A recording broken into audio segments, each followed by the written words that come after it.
Welcome back to New Rockstars. It's me, MT, and Ant-Man and the Wasp Quantumania has introduced a concept that has confused a lot of people out there. Mainly this idea of there being more than one sacred timeline in the MCU multiverse. As we see Kang looking at a model of not one, but two sacred timeline halos during the course of the film. But why are there two sacred timelines when Loki Season 1 only dealt with traveling across one of them? That's a good question, because this is mighty suspicious. Let us get into this mystery together, my nerd babies, because I like to speculate with my speculation nation, nerd babies. And for those of you out there that don't like me calling you nerd babies, suck it up, because you're my nerd baby, whether you like it or not. Just suck it up. Just get used to it. Put the pacifier in your mouth and just shut the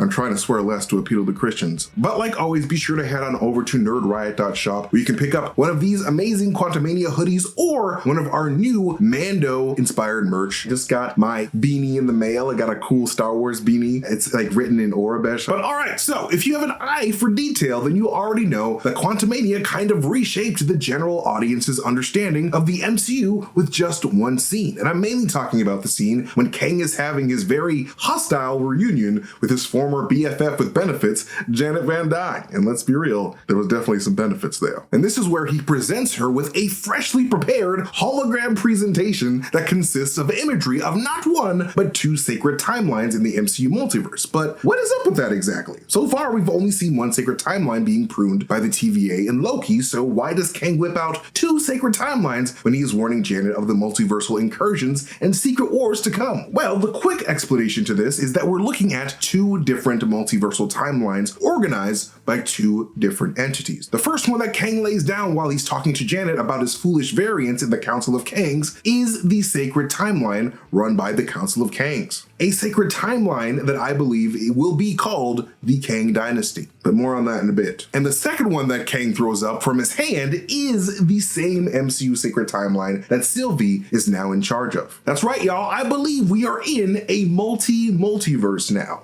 As weird as that sounds. Because if you've been following my theory videos on the channel over the past year, you'll probably know that I have been alluding to this fact that multiple sacred timelines exist in the MCU. Meaning that I believe that there are multiple bundles of multiverses in the MCU. Mainly because the MCU has been pointing to this in a number of ways. Like for example, in my video explaining the hidden sacred timeline that they put in Multiverse of Madness, I pointed out that multiple variants of the great cosmic being, the Living Tribunal, can be seen while Doctor Strange and America Chavez are flying in that weird sequence, implying that each living tribunal watches over one sacred timeline each, or one multiverse. In another example is my video on how the Collector from the Guardians of the Galaxy movies fled his native multiverse at the beginning of the Loki finale. We can see his spaceship flying away from one of those black holes before it explodes. Each of those black holes represent their own multiverse with their own sacred timelines. And look guys, I like to live in the now, as in I need energy right now. I don't have time to run to the store to grab coffee or something, so I just pop one of these, a one-shot energy. Well, I feel the energy coming to my body already. Jesus Christ, here you go. I feel the power. One-shot energy chews are a healthy and convenient energy boosting supplement candy for gamers, athletes, YouTube hosts, and everyone really. Each energy chew has 75 milligrams of pure caffeine plus 600 milligrams of additional nootropics to give you a serious energy boost that works immediately as you chew. And man, does it work. Like as I was chewing that, I felt the alertness and power coursing through my veins. Like put it directly into my veins, I say. The focus chews are great when you need to concentrate, and they give you a natural boost of energy with B, C, D, and E vitamins, plus zinc to help with immune system support and the amino acid tyrosine. But my favorite ingredient is the blue raspberry flavor, Rasbosine. Both energy chews and focus chews are plant-based, naturally sweetened, and designed to give you the energy and focus that you need without a bunch of fillers and chemicals and shit. So get started with One-Shot Energy today by going to oneshotenergy.com/newrockstars for 10% off of your order. That is oneshotenergy.com/newrockstars for 10% off your order. And we thank One Shot Energy for sponsoring this video and giving all the viewers the extra shot of energy that they need to survive and thrive and be nerdy.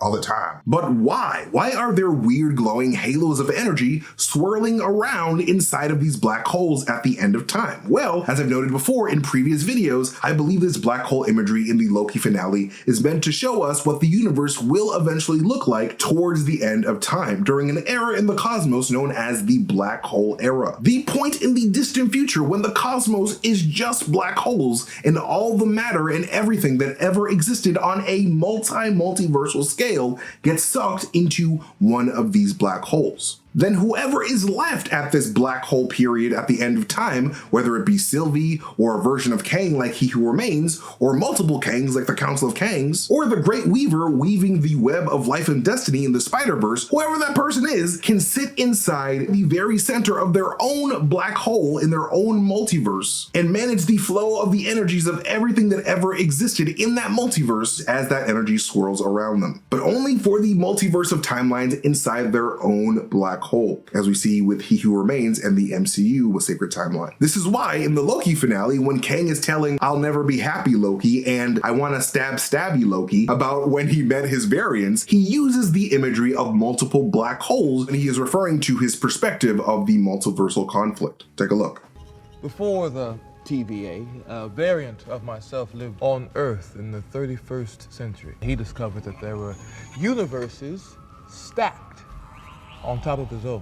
This imagery was not unintentional, and this entire moment is super important because it actually points to the existence of way more than two multiversal black holes in the MCU. Like that little Kang figure on He Who Remains' desk showed 3 black holes, but He Who Remains himself said that there were an infinite number of Kangs that discovered the Kangs from other neighboring multiversal black holes as well, with their own sacred timelines. So basically, I think that this means that when all these Kangs met the first time, they were already the He Who Remains of their respective sacred timelines / black holes. Like, they were the winners. They beat all of their Kang variants from their respective multiverse, and they were like, yeah, I'm on top. But if this is true, the question still remains, why are all of these Kangs from different black holes and multiverses huddled together at the Council of Kangs working on one sacred timeline that Immortus doesn't want disturbed? And why did Quantumania Kang only show us 2 timelines? Well, I think that answer was given to us by He Who Remains when he tells us how he ended the multiversal war by weaponizing that hungry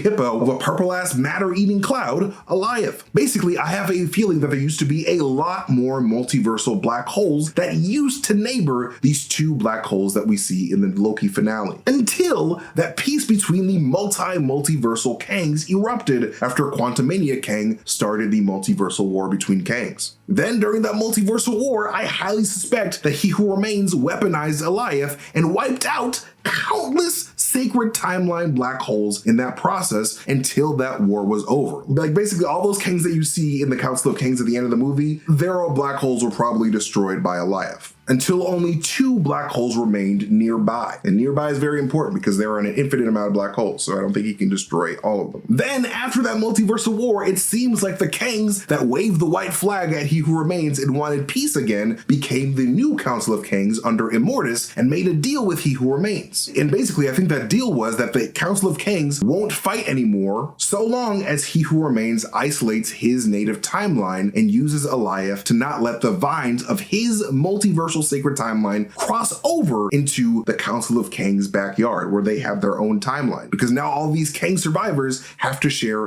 one black hole with one sacred timeline, because all of their native sacred timelines or multiverses were destroyed by He Who Remains. So they're basically all homeless. However, the problem is He Who Remains got really bored and didn't want to manage the MCU sacred timeline anymore. And so he got Sylvie to kill him. This is really bad because now Sylvie's MCU sacred timeline is starting to grow into the other sacred timeline black hole that the Council of Kangs worked so hard to build together after the war, which is why Immortus says they're beginning to touch the multiverse. I believe that Immortus is referring to the MCU sacred timeline beginning to touch the Council of Kangs organized sacred timeline, their Kang dynasty. And I think that this bundle of timelines could very well hold the Fox X-Men multiverse and could very likely as well be the same place where Sylvie sent Loki at the very end of the Loki finale. to the Council of Kangs TVA. But yeah, those are what I believe to be the two main timelines that we see in Quantumania. But I do not believe that they're the only ones we're going to see in the multiverse saga. Thank you guys so much for watching this video. You can follow me at MasterTainment on Twitter if you guys want to see me tweet some weird shit. Most importantly, you can follow New Rockstars wherever we are on the social media and head on over to nerdriot.shop. Again, thank you guys so much for watching. I love you guys so much, and I'll see you guys later. Goodbye.